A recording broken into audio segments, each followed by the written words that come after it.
ఆ నియోజకవర్గంపై అమరావతి రాజధాని ఎఫెక్ట్ ఉందా? రాష్ట్ర విభజన అనంతరం ఆంధ్ర రాజధాని అక్కడే అన్న ప్రచారంతో రెండు తెలుగు రాష్ట్రాల నుంచి కోట్లు వెచ్చించి భూములు కొనుగోలు చేస్తారా? అప్పటి ప్రభుత్వం అమరావతి రాజధాని చేయడంతో అక్కడ భారీగా భూములు కొన్నవారు భారీ నష్టానికి గురయ్యారు. తదుపరి వచ్చిన వైసీపీ సర్కార్ 3 రాజధానుల కాన్సెప్ట్ తీసుకురావడంతో మళ్లీ అక్కడ రియల్ ఎస్టేట్ ఊపందుకుంది. ప్రస్తుతం ఎన్డీఏ సర్కార్ అధికారంలోకి వచ్చాక మళ్లీ రియల్ భూమ్ ఒక్కసారిగా పడిపోయి అందరూ అమరావతి వైపు చూస్తున్నారు. ఇంతకు ఏ నియోజకవర్గం అది? ఏ జిల్లా? అక్కడ ప్రస్తుత పరిస్థితిపై ప్రైమ్ 9 ప్రత్యేక కథనం.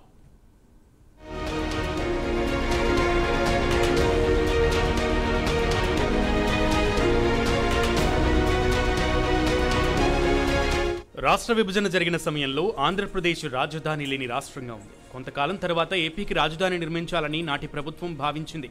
అప్పట్లో ప్రకాశం జిల్లా దొనకొండ ప్రాంతం అనువైనదిగా గుర్తించినట్లు తెగ వార్తల్లోకి వచ్చింది.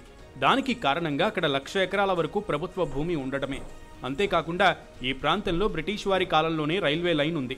విమానాశ్రయం, కర్నూలు, కడప హైవే లాంటి మౌలిక సదుపాయాలకు ప్రణాళికలు వేసింది అప్పట్లోనే బ్రిటిష్ ప్రభుత్వం.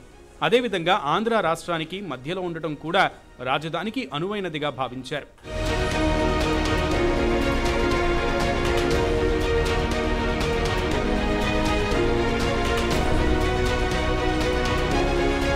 ఆంధ్ర రాజధాని దొనకొండ అన్న భారీ ప్రచారంతో పాటు ఆంధ్ర రాజధానిని ఎంపిక చేసిన శివరామకృష్ణన్ కమిటీ కూడా దొనకొండ ప్రాంతం రాజధానికి అనుకూలమని స్పష్టమైన ప్రతిపాదన చేయడంతో ప్రకాశం జిల్లా దొనకొండలో ఒక్కసారిగా రియల్ ఎస్టేట్ భూమి పెరిగింది. అక్కడ తొండలు గుడ్లు పెట్టే పొలాలు సైతం కోట్లు వెచ్చించి కొనుగోలు చేశారు.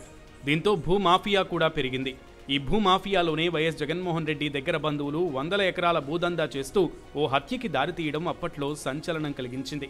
అనుకున్నది ఒకటైతే జరిగేది మరొకటనే సామెతగా నాటి ముఖ్యమంత్రి చంద్రబాబు నాయుడు రాజధాని రాష్ట్రానికి మధ్యగా ఉండాలని, అన్ని ప్రాంతాల వారికి అనుకూలంగా సమదూరం ఉండాలని భావించారు. మరోవైపు అతి తక్కువ సమయంలోనే అభివృద్ధి చెందేందుకు విజయవాడ, గుంటూరు, మంగళగిరి ప్రాంతాలకి అతి సమీపంలో ఉన్న అమరావతిని రాజధానిగా నిర్ణయించారు.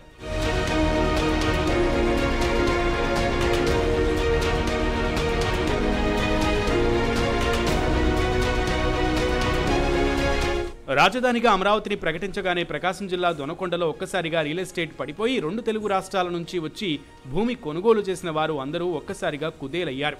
మళ్లీ 2019లో వైసీపీ అధికారంలోకి రావడం, 3 రాజధానులు ఏర్పాటు చేస్తామనడంతో మళ్లీ దొనకొండ రియల్ ఎస్టేట్ కొంచెం ఊపందుకుంది. కానీ వైసీపీ ప్రభుత్వం 3 రాజధానులుగా విశాఖ, కర్నూలు, అమరావతి పేర్లు ప్రకటించడంతో ఆశ నిరాశను మిగిల్చింది. 3 రాజధానుల ప్రతిపాదనతో అమరావతి రాజధాని భూ విలువలు పూర్తిగా తగ్గిపోవడంతో మళ్లీ మిగిలిన ప్రాంతంలో భూముల ధరలు పెరిగాయి. రియల్ ఎస్టేట్ 3 పువ్వులు 6 కాయలుగా సాగుతున్న తరుణంలో మళ్లీ ఎన్డీఏ ప్రభుత్వం అధికారంలోకి రావడంతో మళ్లీ కథ మొదటికొచ్చింది.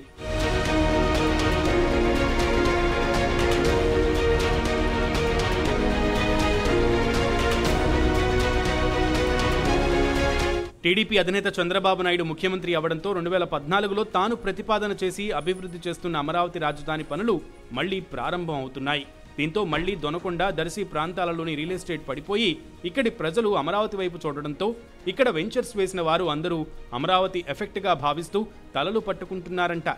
ఏదేమైనా దొనకొండ, దర్శి నియోజకవర్గం రియల్ ఎస్టేట్ వ్యాపారులకు అమరావతి రాజధాని ఎఫెక్ట్ స్పష్టంగా కనిపిస్తుంది.